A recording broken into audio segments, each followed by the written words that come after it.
Hello everybody out in Facebook land. Here we are, back live here at MacArthur Airport, Islip Airport.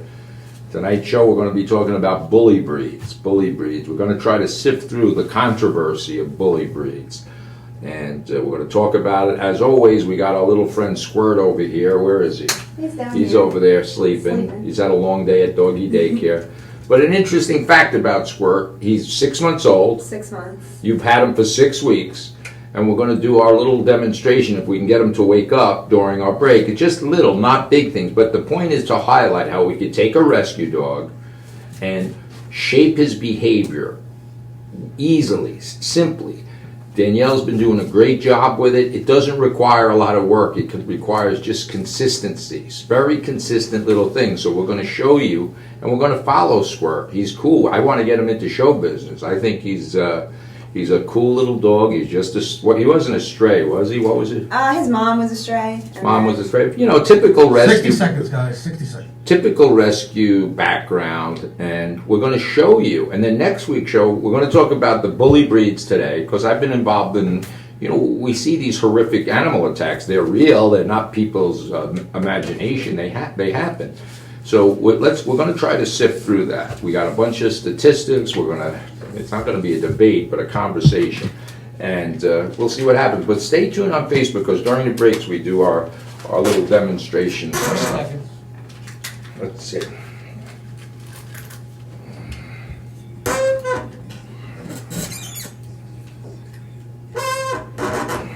Twenty.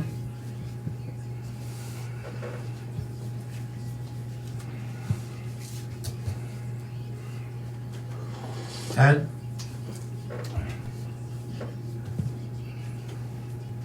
In 5, 4, 3.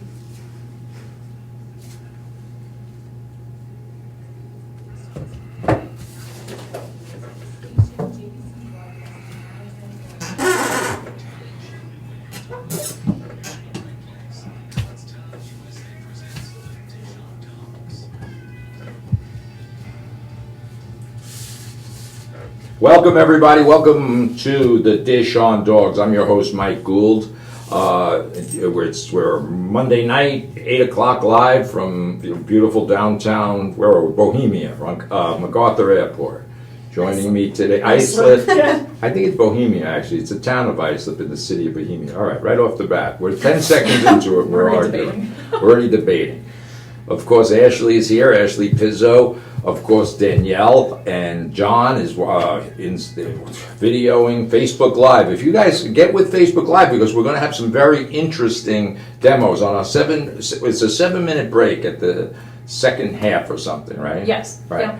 And we're going to show a little dog. I'm going to introduce him in a minute. First, I always have to remind everybody who we are and what we do. So Hounds Town USA, which I am the mayor of, is home to the happiest dogs on earth. We have about, 24 locations in 7 states. We're really expanding very rapidly because we really truthfully do. I have wonderful dedicated employees, and we really do a good job at what we do. And what we do is have fully interactive doggy daycare. There's not a lot of BS. It's very straightforward. Your dog comes. We do a temperament test, which is going to be the theme of this show. We do a temperament test. It's not an IQ test. It happens very quickly. It's not an exact science. And when the dog passes the temperament test, we make sure that they're healthy, and they come, and they're not even healthy. I mean, my dog, we have 2-legged dog, blind dogs, but when I say healthy, I mean in terms of communicable illnesses. We got to make sure that they have their shots and stuff. But when they come to any one of our Hounds Town USAs, they play, and I like to say they're allowed to hump, jump, and dump without getting screamed at or squirt water bottles or pennies thrown at them. We remove the toxicity of the human sometimes. And folks, our pet owners are wonderful people. They love their dogs. And sometimes they love their dogs too much. And so we just provide a real dog outlet. Just like children want to go play and get in the mud and get dirty and roll around in snow and all these things. Dogs want to do that. We allow that. And we can do that. So, that's what we do at Hounds Town USA. Since our inception, we've taken care of 1 million dogs. And we do temperament test them. And the other thing I always pride ourselves on is that we don't breed discriminate. we don't breed discriminate. However, there is controversy, right? Everyone heard the term bully breeds, and we're going to talk about what bully breeds are. We're going to try to define them and why they are. Why do they? Because they do. I mean, they do. They do cause very serious injuries. And, fortunately for us, we have a way of temperament testing them to some degree, and we have more. How many customers are ours, like a version of a bully breed? When you think of the list of... Majority. Right? And there's different concepts, right? There's there's bully breeds that are very specific. What are they? Pit bulls. What else are there? Anything pretty much with the bull in that Yeah. part of the name. Yeah. So American Bulldogs, it's just the breeding with the terrier. So Alright. that's what.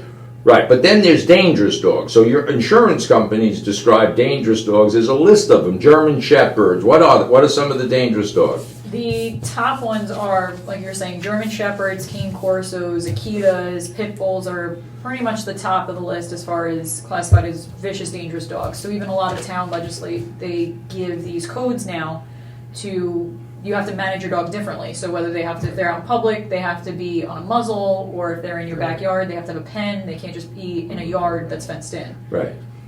So if we have, like we say, half of our population at doggy daycare is a version of a dangerous dog, right? Oh, yeah. Whether it's a German Shepherd Even or Great Danes, Great Danes, any larger breed dog. Dobermans, It's pretty much classified. Rottweilers, right?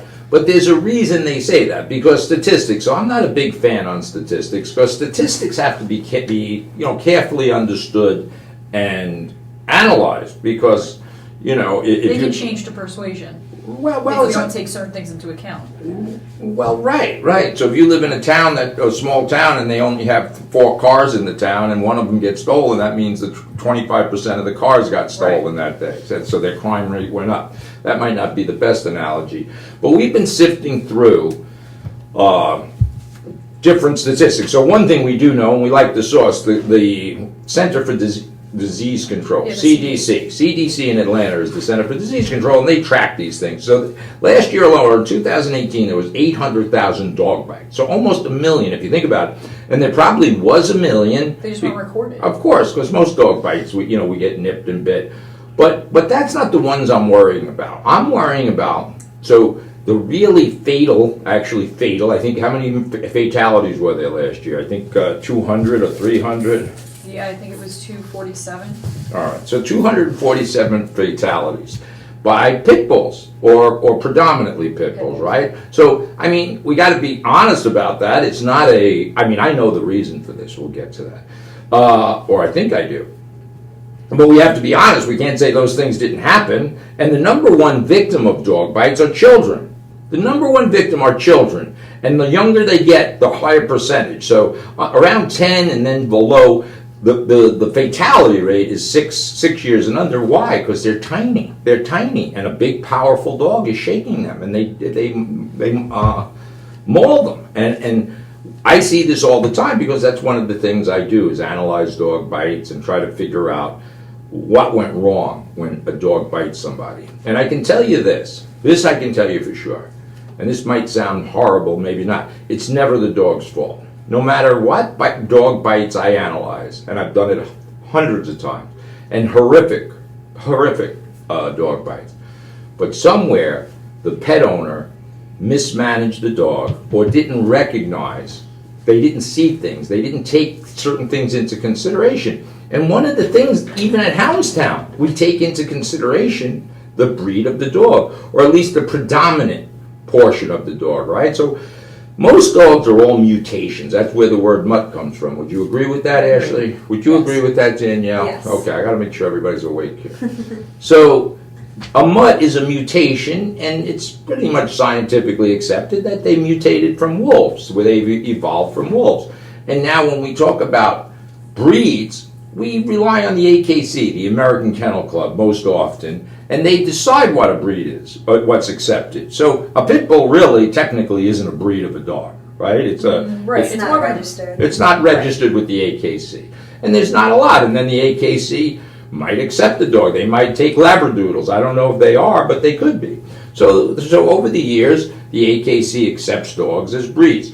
But all dogs, from the Chihuahua to the Pit Bull, is a mutation, a mutt, or a descendant of the Gray Wolf. That's it. I mean, unless again, everything is debatable. Whether the moon, the world was round, or Earth was round or flat, was debatable until somebody proved differently. But I think it's pretty clear that we could look at a dog and say it kind of looks like a wolf, right? If you look at a German Shepherd or an Akita, it certainly looks more like a wolf than a fish or a deer. Right. Would you agree with I that? would agree. A polar bear. So I don't think we have to have degrees in behavioral science. I don't know we have to go to a laboratory. Some of this stuff to me is very apparent. And we do know that pit bulls, or what we would call a pit bull, that type of dog, a square-headed, powerful, muscular dog that's trained. So you know what? So now I'm telling you what it is. It is. The pit bulls are responsible for a lot of horrible injuries compared to a pug. Definitely.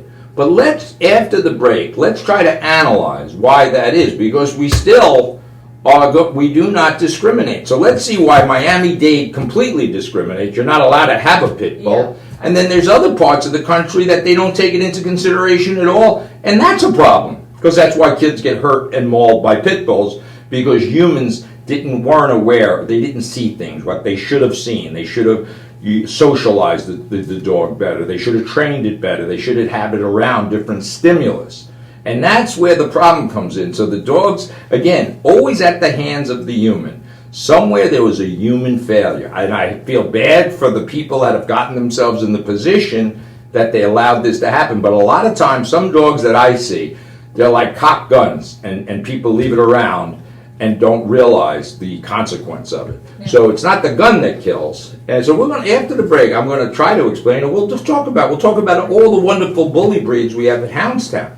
They're amazing. Right. And most people listening, and people that have pit bulls, they get offended by this stereotype, because their dogs would not hurt a fly. Right, like Diesel, who was on here a couple of Like weeks ago. Diesel. He wouldn't hurt a fly under any circumstances. This concept, provoked, unprovoked, we're going to talk about this after the break. Because this is why it's called the dish on dogs. We're going to give you the dish on bully breeds, or at least the way we think about it.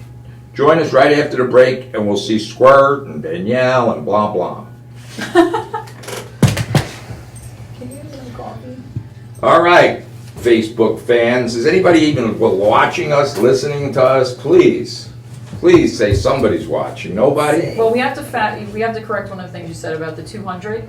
That was over a 13-year period. So last year there was 36 All dog right. bite fatalities, and 72% of them, You which bet. is 26, were pit bulls. Are you sure about that? Yeah.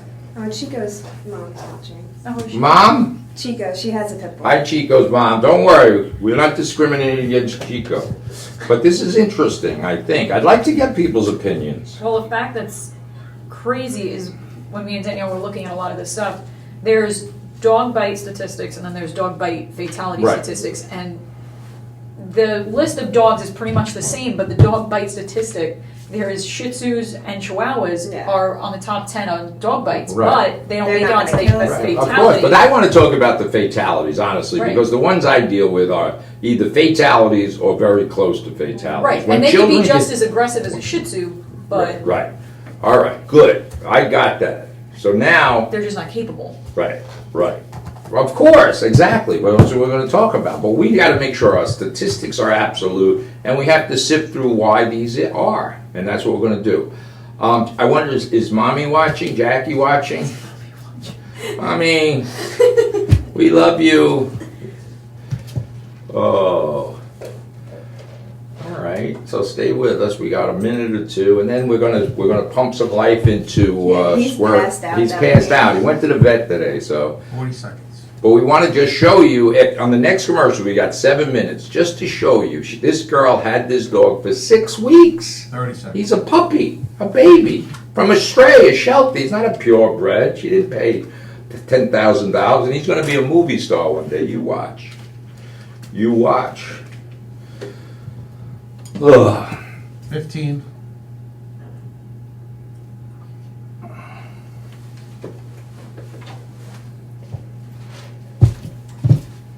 In 5, 4, 3,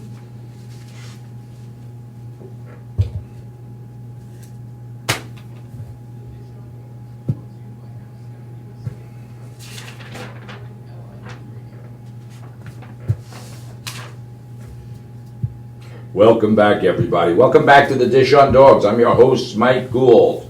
Hounds Town USA, home to the happiest dogs on earth. We started the earliest segment talking about bully breeds, why there are. We can't deny the fact that certain things happen. It's like car accidents. So but here's the point: there are fatalities.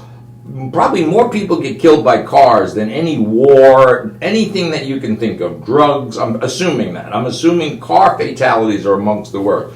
But we don't ban cars. We don't ban cars. We try to educate people how to drive them safely. And that's kind of the thing I want to talk about with dogs. So statistics are bad. We can't get into, here's my reality. My reality is I see the victims of dog bites. I see that. I don't even like to look at them. They're so severe. Because who is the victim? The victims are children. That's a statistical fact. There's no getting around that. That children 10 and under, as I said, are the number one victims of mauling. And you know who the second highest group is? Senior citizens. So here it is. Senior citizens and children, and they're vulnerable in our society, right? So what does a 5-year-old child look like to a dog that maybe hasn't been socialized and does have a predatory instinct? Guess what? All dogs have predatory instincts. During the break, we talked about what you say. You said about a statistics. Right, so there's two different statistics. There's dog bite statistics and there's dog bite fatality statistics. And there's a lot of common breeds in both, but when you look at the top 10 on the dog just bite statistics, Right. you see Chihuahuas and Right. Shih Tzus are Right. up there pretty high Right, compared of to course. these, almost the same percentages as, Right. Rottweilers Right. and everything like that, but they're just not they have the same Right. drive, whatever the reason is, it's the same situation, but they Right. don't have the propensity to Right. do Well, the they same have damage. they have the propensity. The point is they have the same propensity, but they don't have the ability to kill anybody. Right. So a 20-pound pug or a Chihuahua, everybody knows Chihuahuas are little nippy things, and they probably have a higher bite ratio than any dog, including a pit bull. But when you get bit by a Chihuahua, you usually don't go to the emergency room and you don't report it. If you get bit by a pit bull, you're going to the hospital, even an adult, and even a German Shepherd. I mean, if it's what I call a committed bite. Dogs bite for so many different complicated reasons. So here's the problem. Dogs are complicated, right? So there's offensive bites, meaning a dog is offensively, he's chasing something to kill it. Or it's defensive. Most dog bites are defensive. You reach for a dog, you startle a dog, it's a defensive bite, and it's normally not, it's a bite, of course, and the canine teeth will crush into whatever it comes in contact with, but it's not an offensive bite where most offensive bites, where these real serious maulings come from, is a combination of the dog's genetic predisposition. So pit bulls are predators, like I said earlier, and they're trained to bait bulls. They're not hunting dogs. They're not herding dogs. They're not retrieving dogs. They're bred, and that society has bred dogs for different things forever. Akitas are bred for protection and guarding. I'm working on a bite case now where somebody was bit in the face by Akita. 2 years ago, I worked on one where a child, she was 12 years old, she was so disfigured by an Akita. But the humans didn't understand. They failed to understand the breed, and not only the breed, but it missed signs. The dog was growling at people. The dog was doing all of these things. And then one day a neighbor walked in the door, a neighbor's kid opened the storm door, came in, and the dog was denning under the kitchen table. And this Akita bit this girl so severely in her face, it was horrible. So that couldn't happen with a pug. It couldn't happen with, sure, I guess you could get bit in the face by a pug, but it's not going to be these serious... unless you're picking them up and putting them in your Right, face. and that's the other problem. So when we distinguish the dangerous dogs, I like to talk about the ones I deal with are so serious, they're very close to fatality. So that's the caliber of injury. So when we talk about that, there's a couple of states that's the highest in the nation. I think it's Florida, North Carolina, and California. Those are 3 states. And I don't know why that is. Maybe it's because of the population. So, we can't just go by figures. You really have to break it down.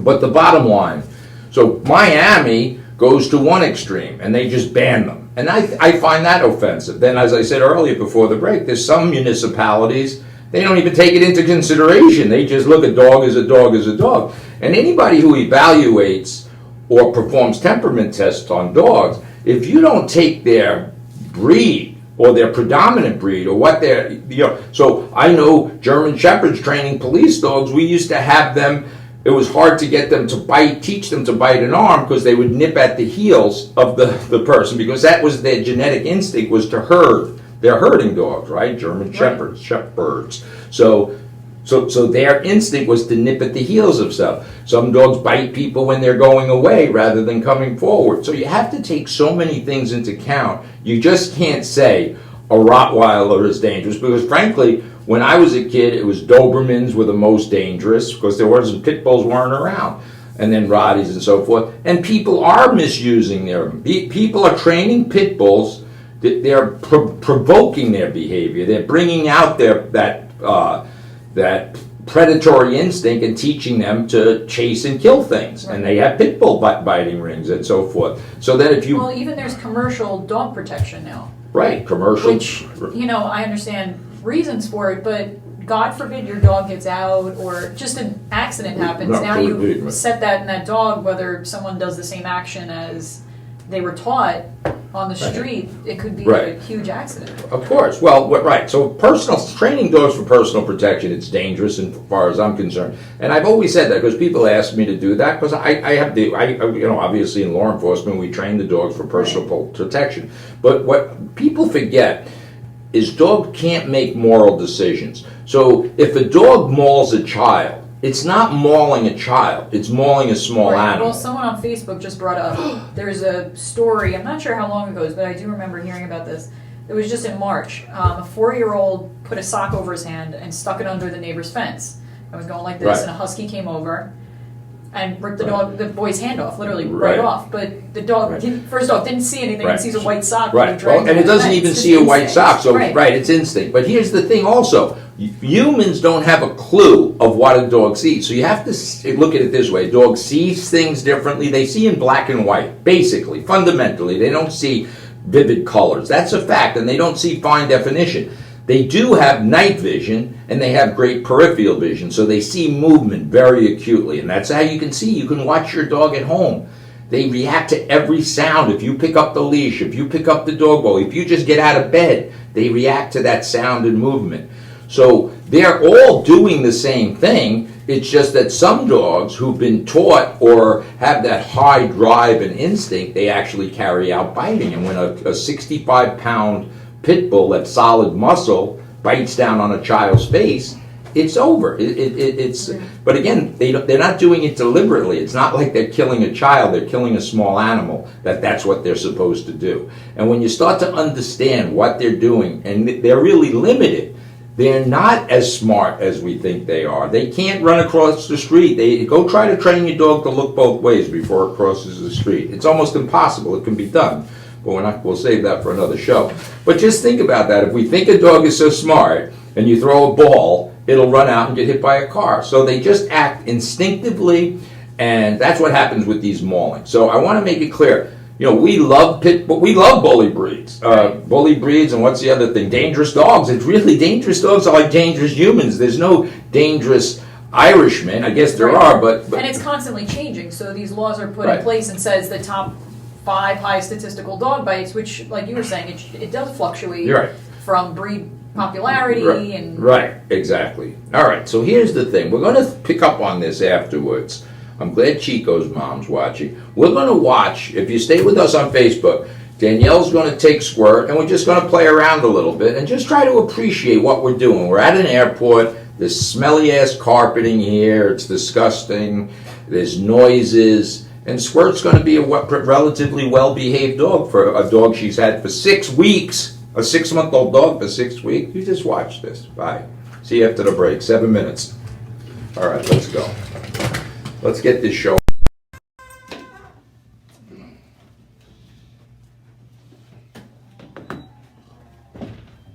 You go ahead. All right, so we're going to go outside. On your left, take your trees. Don't forecast too much with the trees, all right? All right, So here she is, the dog is on her left side, nice and relaxed, and she's walking. Look at how relaxed Danielle is. And then we're going to play around with the wheelchair. We're going to just do things. But hey, Squirt, keep going. Notice I'm trying to distract. What is this? These are distractions. A ball, a bird, a dying animal. So go ahead in your wheelchair and we'll have your attendant walk you around. Look at the dog's tail. Let's go start over at this perspective. If you watch the dog, this is not a suppressed dog. So I'm always talking about emotional support dogs. I don't like the concept of humans projecting their weirdness onto a dog. So here's Squirt walking perfectly. Danielle, she's missing a flight. She's late for a flight. She can go fast. Look, she's late for a flight. Old Squirt goes, all right, goes to cancel flight, turn left. The dog's not getting run over. Danielle's not doing anything. And then she's going to swing around here. And again, we're playing around. This is 6 weeks of nothing. If you think we do this hours a day, you're crazy. This is 5 minutes. Keep going around. There's old Squirt. There's good right there. That's fine. Keep going. I'm talking to John. Yeah. What was that? So Ashley missed the airport for some reason. I'm not quite sure. All right, we got this. So here we are. We have this platform. What is it? It's nothing. It's something we put together in about 5 minutes. So Squirt's gonna, for some reason, have to go up there. He's gonna stay. Danielle's gonna go get a beer or whatever she does, take her Xanax, whatever she does. She comes, and there's Squirt, perfectly fine. And, well, I don't know, she might want him, so she's gonna bend down low. And maybe he'll jump on her lap, see? Maybe not. No worries. There he goes. Pick him up. So the point is this. He's not a threat to me. He's not distracted. Let's go back this way. You think about your dog at home right now. You think about your dog under these circumstances. That would not happen. And this is done in so simple. This is so simple. It's turbo dog training. So simple you can't do it. So then let's make a miracle happen. We'll get put your wheelchair over there. Get Danielle to walk. She's one of these people that want to get on the line of the airplane. She's perfectly fine, but she uses the wheelchair. Get up. And then of course walk with your dog. Let's go this way.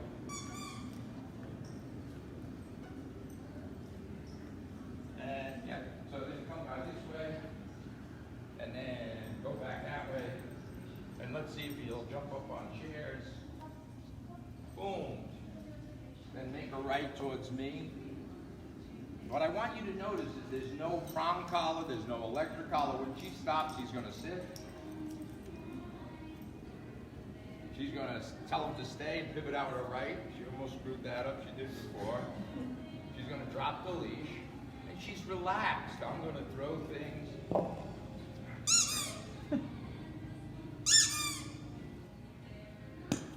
And then all Danielle is going to do is drop down low and the dog will come.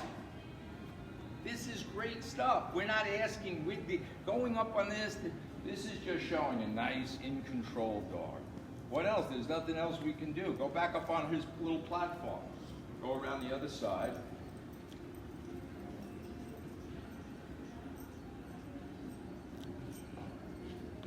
Right up there. Tell him to stay. That's it. Notice the other thing, she's really not talking a lot. She's not yelling, screaming. Yeah, I want to play Frisbee with you. Let's see. Okay, good. So here we are, the family barbecue, playing Frisbee. Whoa. Whoa. Dogs. Here. All right, we screwed that up. No problem. Put them back, and that's that. We don't get it. This is easy stuff. He made a mistake. He wants to play at our barbecue. No worries. Right up there. Up, up, up, up, up. Come on, love him up a little. Bottom line. Low energy is not stay. Sure. There's no clickers. There's no corrections. Well, we have an OSHA violation. I see a lawsuit right here. His platform fell down. Doesn't matter. She's going to get low, call, and we'll get back in the studio. She's like jumping off the... All right, good. That was great. Let's go back inside. And I think that was magnificent.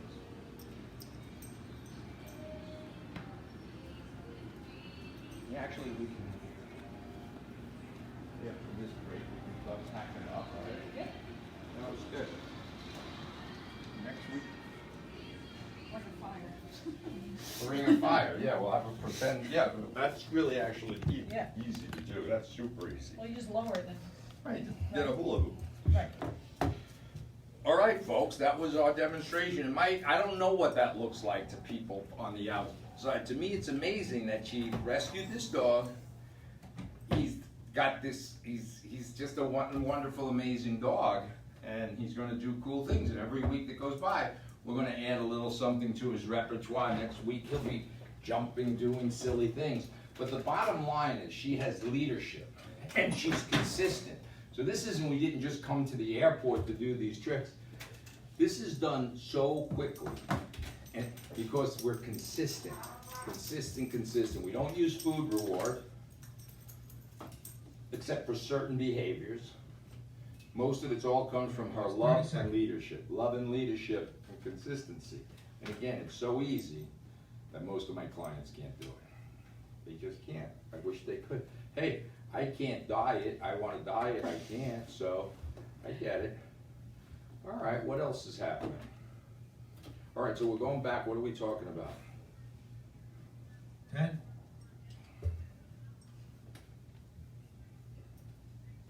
In 5, 4, 3.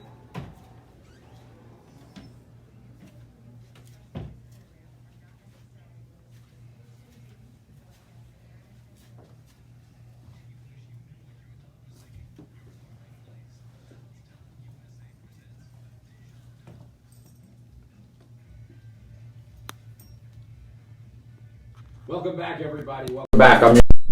You're listening to the Dish on Dogs. We're dishing out information about dogs. We're giving you our opinions about dogs. And it's our opinion not based on what we read or what we studied. It's based on what we do. And what we do is take care of dogs in group pack environments that interact. And we take care of literally there's not a breed that we haven't taken care of. And we temperament test them. And not very often, but sometimes we don't allow dogs to come to doggy daycare based on their size, stature, personality, and how they've been socialized. So we don't allow it. Our temperament test, it's not an exact science, but we look to see if a dog is overtly friendly towards humans, and everybody knows what that looks like, right? A dog's, their butt's going back and forth and their tail is wagging. That's generally a friendly dog, not always. And then on the other hand, if a dog stiffens up, their tail stiffens up, their hackles come up, their ears come forward, and they're trying to dominate another dog. It's not that that's a bad dog. He just can't interact with our group of dogs at doggy daycares because our pack is different. Now that dog can interact with dogs at home for sure. I don't know many dogs that can't. Would you agree with that, Ashley? That we can't get to interact with one or two other dogs, family Right, dogs. exactly. Yeah. Right, and as long as you understand, at Hounds Town, our pack is changing every day, so we get new dogs coming all the time, so it's a little bit more difficult, but, dogs are dogs. They're pack animals, so by virtue of being a dog, it's like fish and, schools of fish and flocks of birds. So they shouldn't actually be, generally speaking, aggressive towards one another. But the reason that they are, and let's get back to what we were talking about. We're talking about bully breeds, dangerous dogs, how people discriminate against them. And why kids are the biggest, number one victims of dogs bites. Right, but it's just a physical disparity, just like a dog fight. So if a Saint Bernard gets in a fight with a 20-pound French bulldog, there's a good possibility that little 20-pound bulldog, who may have instigated the fight, he's going to lose, and he's going to have the more serious injuries because the Saint Bernard, these dogs, we were just doing a survey because, as I said, I was working on a case recently where an Akita bit a woman in the face. The Akita's jaw pressure is 400 pounds a square inch. Can you imagine? So not all And higher than the pit bulls. and higher than a pit bull. Pit bulls are around 300 pounds a square No, inch. they were 235, Right. which was right around the same as a lab and a, Right. you know. And if you do a little research on Akitas, they're strictly bred to guard property and personal protection. That's what they were bred for.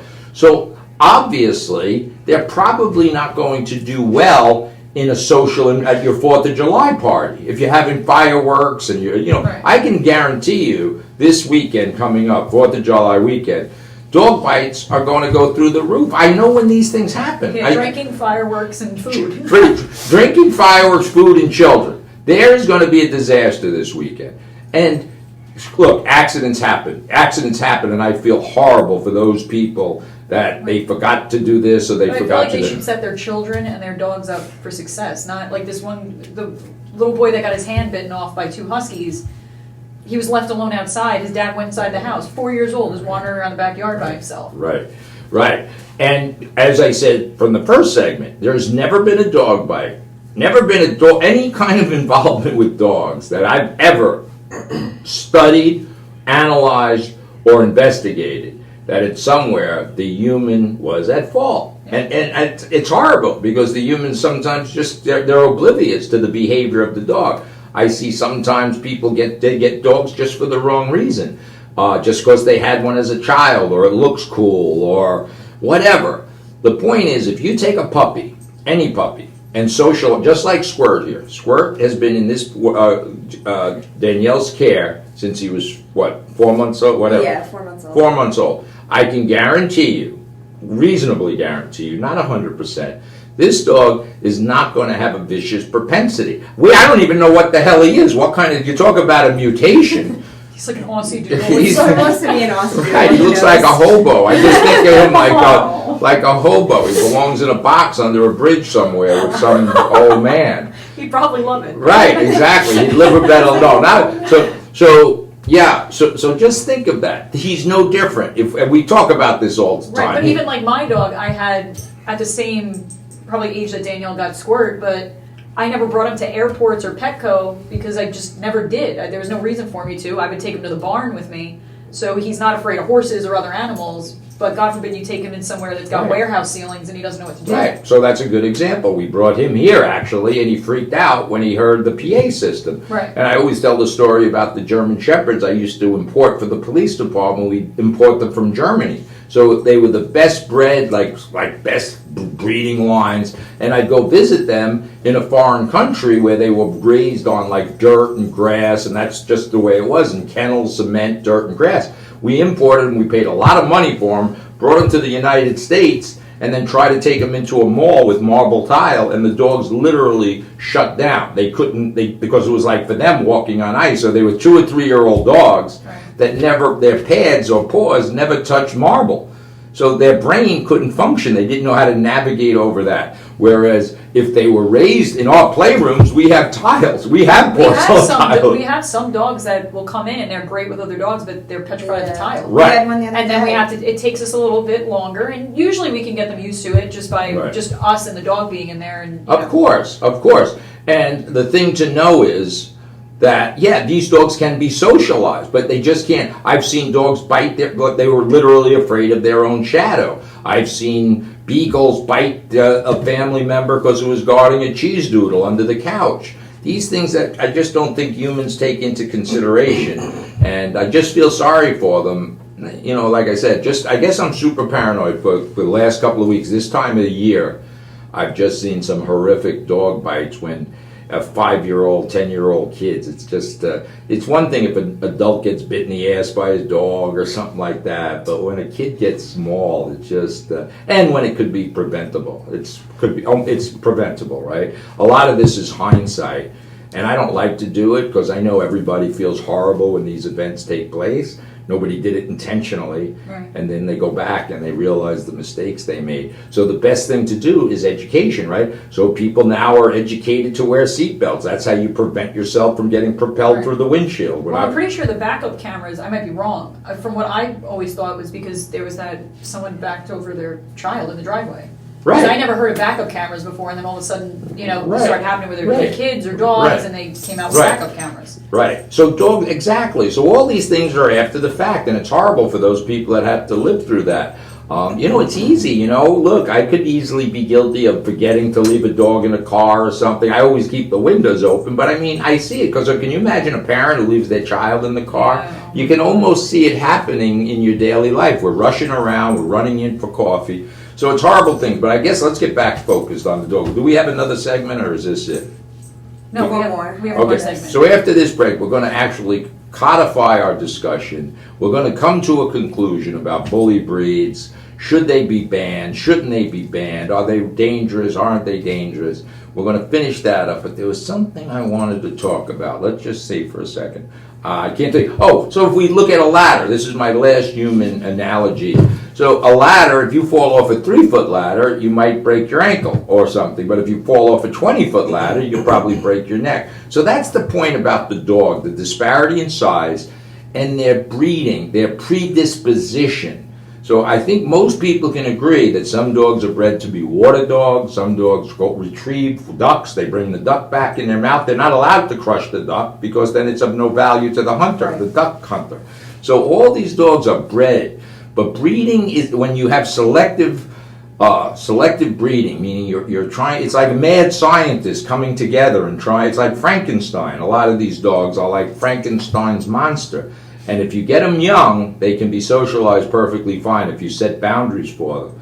But if not, it gets ugly. And next week, I'm actually going to try to get a dog here, and we're going to try to demonstrate a 7-minute temperament test because we like to do things during our Facebook 7-minute break. So we're going to expose the dogs to triggers: sound, sight, movement. All these things trigger a dog. Remember, a dog lives 18 inches off the ground and it knows nothing about our human world. They don't know sliding doors. They don't even know they bark at their own reflection in the window here. So the more a dog gets socialized, the less likely it is to attack somebody. They really don't. I don't even know when I've seen it that I couldn't explain why a dog bit somebody. Right. All right. So then there is this provoked or unprovoked. We'll talk about that. Oh, yeah. All right, we'll see you after the break. It's our last segment. Thank you, fortunately, for you guys listening and watching. All right, let's break it down, bro. Is anybody watching? Yeah. Who? You got a good feedback on Got it. a lot of good feedback. Anybody mad at us? No, Not yet. everyone's agreeing. Yes, Professor's really on it. 235 square inch, right. We do our homework, Jackie. What do we think? We're goofing off all the time? She was very impressed. We know bite per square inch, pressure. We're going to go over that. We're going to come to a final conclusion. All right, 45 seconds. All right. That was quick. Such a That was It's like fit. one, it's something, yeah, it's like a one. Look at little squirt down there. It's exhausted.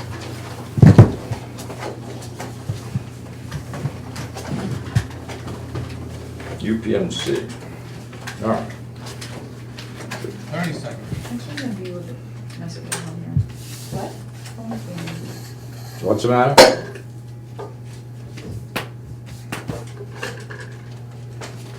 It's almost time for a cigar, kids. Oh boy. So excited. I was thinking of cigar. Let's think of the cigars. You got to Right. remind I that. got it. All right, here we go. In 3, 2.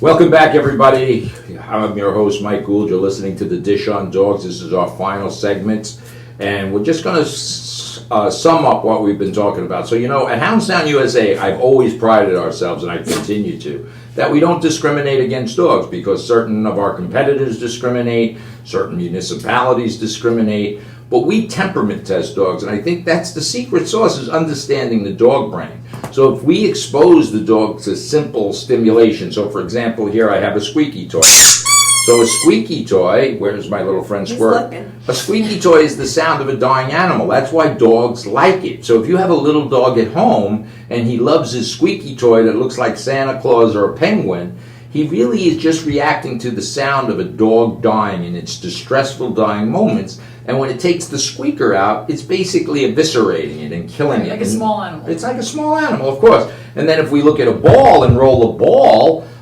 is like prey. It's a rabbit running away. So a ball is a prey item, and dogs do what? Most dogs like to chase a ball. Some dogs do it with like such an intensity that they shake to chase a ball, and other dogs chase it 2 or 3 times. So the likelihood of that dog that's not really that enthusiastic about chasing a ball probably isn't going to be a dog killer. You know, they just doesn't have that kind of drive.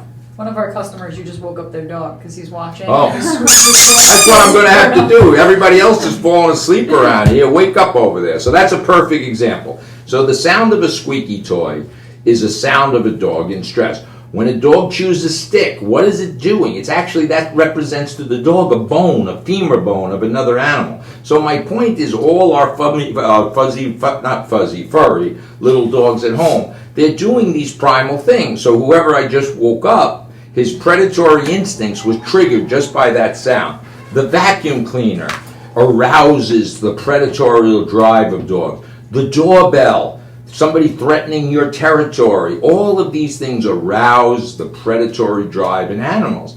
Now, 90% of the time, it's nothing, but a lot of times it's something. So again, dogs that are getting highly aroused at the dog, when they're 1 year old, they might not bite anybody, but when they're 3 years old, when they're a fully mature dog, that is when, again, if we look up our statistics for next week, I can almost guarantee you that most of the dogs that bite people, seriously bite, these fatal bites, they're not 6-month-old dogs, they're not year-old dogs, they are usually 3-year-old dogs. And that's something I can almost guarantee. They're fully mature dogs, they've been working on their predatory drives, nobody kept it in check, so everybody ignored it. They ignored the dog trying to jump out the window when they see the landscaper outside. And then eventually the dog gets out and he bites somebody. The difference between the average dog and a pit bull dog is a pit bull is strong. As we said before, 300, 400 pounds of pressure a square inch. They're going to take something down, and if you're a 50-pound child, you're probably going to die from the injuries that sustained it. You know, where did I get a Children's Hospital of Pittsburgh? According to them and according to the CDC, there's a greater health problem towards children. Dogs, this is dogs. Dogs are a greater health problem to children than mumps, measles, and whooping cough combined together. More common are dog bites than injuries from bicycle accident, playgrounds, mopeds, skateboards, or ATV. So isn't that kind of fascinating? The dogs are greater health. This is not me, Mike Gould. You can fact check this, whoever don't trust me out there. The Children's Hospital of Pittsburgh and the Center for Disease Control. So that doesn't mean we abandon all dogs. We don't get rid of dogs. We don't get rid of cars because people get in car accidents. People have to educate themselves. And I would love to prevent, it's not going to happen because nobody listens, but I'd love to prevent people from just getting an idea about it. Understand this weekend coming up, fireworks. Dogs don't understand any of this. They're petrified by these things. So dogs are going to bite, I guarantee it, defensively or offensively. Somebody's going to drop a hot dog, a child's going to go pick it up, and a dog's going to bite him in the hand. This I know for certain. So I benefit from that because that's what I do. I analyze dog bites, but I tell you what, I would love to never take another case of a child being mutilated if I can. But the truth of the matter, it's, what was the number of kids that got killed? Like 200? I mean, it's a ridiculous number. Right. All right, so this was kind of not a happy show. No, but it just because it does it. As I said, children are helpless. Senior citizens, they're kind of helpless. So all you millennials out there that are strong enough to walk your 80-pound dogs and stuff, remember there's frail, and they also, if an 80-pound dog, I don't care what it is, knocks down an 80-year-old person and they break their hip, they're done. So is there a big difference between falling off a deck or falling off a patio because a friendly dog jumped on you, an 80-pound Labrador dog, what was that? A Labrador, right? So a Labrador jumps and he knocks grandma through the storm door. That's just as bad as a a Chihuahua biting them, and the same for a child. So, I don't know. I just had So a you kind of wanted to wrap this up a little bit too. Okay, As far as right. bully breeds. Right, so what is the consensus of should Because bully we were breed? talking about how a All lot right. of states, insurance companies ban Right. bully breeds or dangerous dogs Right, that are prone Miami. to people, right? Miami-Dade. Miami-Dade. And so should we or shouldn't we? Well, I think there's two different, there's like a huge end of the spectrum. You have these counties banning these dogs altogether, and then you have these places that Right. you can bring dogs into bars, and then Right. some of the states have, well, the Right, dog that's a if case the I dog have, bites right. somebody, Yes, they're sir. provoked, Right. someone's So there's fallen. dog-friendly bars. Here's the kicker. Here's the funny part. So one of the cases I'm working on now, I won't get specific, but it involves a pit bull. So now the pit bull did do something very seriously, but it could have been managed. So now he's a statistic, and so is the victim. So because of the mismanagement of this particular victim and this particular dog, this could have been prevented. Right. But it wasn't. So next year, 2019, we're going to add another statistic and another pit bull to the mix. And these things could have been avoided. The Akita that bit the person in the face, it was at a pet-friendly environment. So people are at a pet-friendly, whatever the hell that is, and somebody walks in with an Akita or whatever it is, and the dog bites somebody in the face. Even this, again, it'll get me crazy. It always does this segment, this emotional support dog. There is no, go look up, anybody out there, look up ESAR, emotional support of dogs, or it's ESAR. There is no requirement whatsoever for the temperament of that dog. So that means every lunatic you see with a dog at the airport, every lunatic. Does not mean the dog isn't aggressive. It doesn't mean it did anything except send But it. that's not public knowledge either. It's So not a lot public. of even your court cases, people Right. are expecting the general public to Right. know how to interact with Right. dogs. If you it's think not their responsibility. Right. If you see an emotional support dog, a dog at an airport with a vest on, you're going to assume that it's friendly. And it's not. It doesn't even require any kind of testing. Nobody even looks at the dog. You send a check for $150, they send you a vest and a certificate in the mail. And you are allowed to bring these dogs on airplanes. It is insane. Don't get emotional support dogs mixed up with service dogs. Service dogs are another level. Seeing eye dogs, They've etc. gone through extensive training. They've gone through extensive training. But anyway, this stuff gets me nuts. And then it's a human condition. This has nothing. We're trying to bring predators, animals. They're lovely. You can watch Dancing with the Stars with them. You can have popcorn with them. You can do all these wonderful things. Dr. Phil, whatever your show of choice is.